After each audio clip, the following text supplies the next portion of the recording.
No início do Esporte Fantástico de hoje, nós mostramos uma reportagem sobre abuso sexual no futebol brasileiro. Um caso envolvendo pelo menos 17 jovens que chocou a pequena cidade de Ribeirão Branco, em São Paulo. Agora, na segunda reportagem, vamos mostrar como profissionais, dirigentes e ex-jogadores atuam para alertar crianças e jovens sobre a atuação dessas pessoas que rondam as categorias de base dos clubes.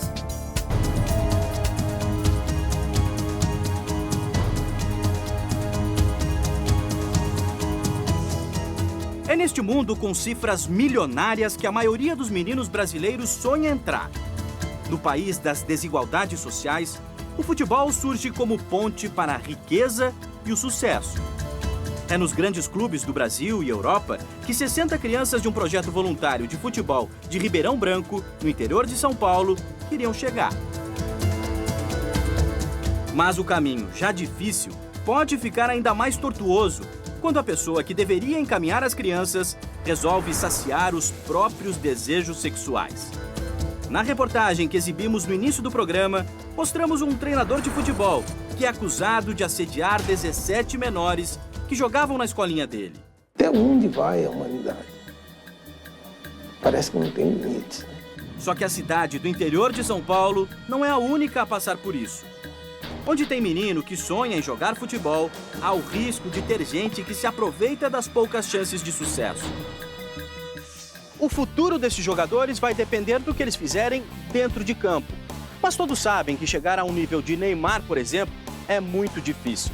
Segundo um levantamento da Confederação Brasileira de Futebol, 82,4% dos jogadores brasileiros recebem de salário até R$1.000 por mês.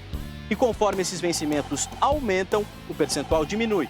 Por exemplo, 0,12% dos atletas têm salário entre R$200 e R$500 mil. Para este ex-jogador de futebol, a estatística comprova a causa que leva os vestiários a esconderem caminhos obscuros. Uma realidade que é comum para quem está no meio, mas que choca quem está fora.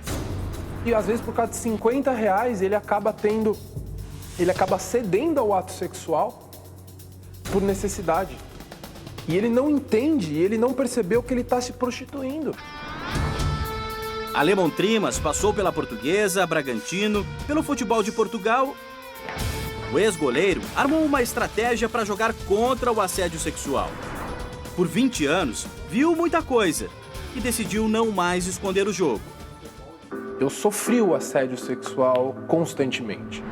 A questão é que eu sabia o que era assédio sexual desde muito novo, porque eu tive uma orientação dentro de casa em relação a isso. Então, por isso que nunca foi cedido. Mas eu vi de perto jovens tratarem desse assunto e fazerem isso de uma maneira comum e normal. O ex-jogador escreveu um livro onde revela o lado podre que ronda as categorias de base do futebol brasileiro e criou uma campanha contra o abuso sexual. Hoje, a Alê tem o apoio do Sindicato dos Atletas do Estado de São Paulo. A gente começa a esclarecer para o atleta quais são as abordagens dos aliciadores. A partir daí, a coisa começa a ficar clara na cabecinha dele e aí ele começou a denunciar. Em 2010, meninos das categorias de base do Grêmio fizeram uma denúncia.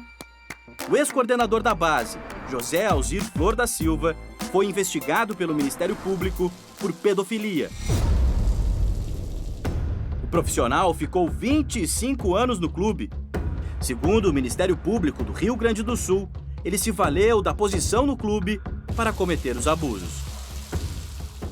Ele molestava os meninos, tocando nos meninos na região genital, tocando nos braços, pernas. José Alzir foi condenado, mas recorreu da sentença, que ainda não foi julgada em última instância. O processo segue em segredo de justiça. Segundo este promotor de justiça de São Paulo, as denúncias são raras por causa das ameaças que os abusadores impõem. E quase sempre, as vítimas têm o mesmo perfil. Vem de uma família mais humilde e, muitas vezes, a família dela é uma família disfuncional. O que é isso? Uma família muitas vezes desestruturada. No time do Alê estão muitos atletas. Ricardo Berna, goleiro da Portuguesa, ex-fluminense, também foi escalado. É lamentável você se utilizar do sonho de um indivíduo, né? Eu vi muito isso acontecer no futebol, não vou mentir aqui, né? Vi muito isso acontecer e acontece mais em uma esfera onde a pessoa ainda está no anonimato dentro da profissão, que é a maioria esmagadora. Sandro Hiroshi, ex-jogador do São Paulo, é um dos responsáveis pelas categorias de base do Rio Branco de Americana. E também quer proteger os meninos do seu time, como já foi necessário. Alguns, né, que têm já mais tempo com a gente, já tem um pouco mais de abertura em poder falar. Esses garotos ficavam em outro alojamento, em outro clube da cidade, e o trajeto que eles faziam da escola entre ida e volta, eles passavam numa rua escura, ali era perigoso, né, na verdade, para eles. Então, ali eles já contaram que foram assediados por lá. Então, isso eles falaram. Então, essa preocupação nossa até de mudá-los pro outro alojamento, para ficar mais próximo da escola, para não ter esse problema. A ideia é levar esse tipo de informação para a maior quantidade de atletas possível. E aí não importa o tamanho do time. Hoje nós viemos aqui no Corinthians, um dos maiores clubes formadores de jogadores de futebol do mundo, que abriu as portas para a discussão deste tema tão importante. Neste teatro, onde nós estamos entrando agora, está acontecendo outra palestra. O Alemão Trimas já está lá dentro, passando informações importantes para que estes 200 meninos que vestem a camisa do Corinthians não se tornem as próximas vítimas. É difícil dizer se destes meninos que prestam atenção na palestra vai sair um novo Malcom, Guilherme Arana ou Maicon. Segundo o observador técnico Márcio Bittencourt, é importante que eles recebam todas as condições para isso, o que inclui informação.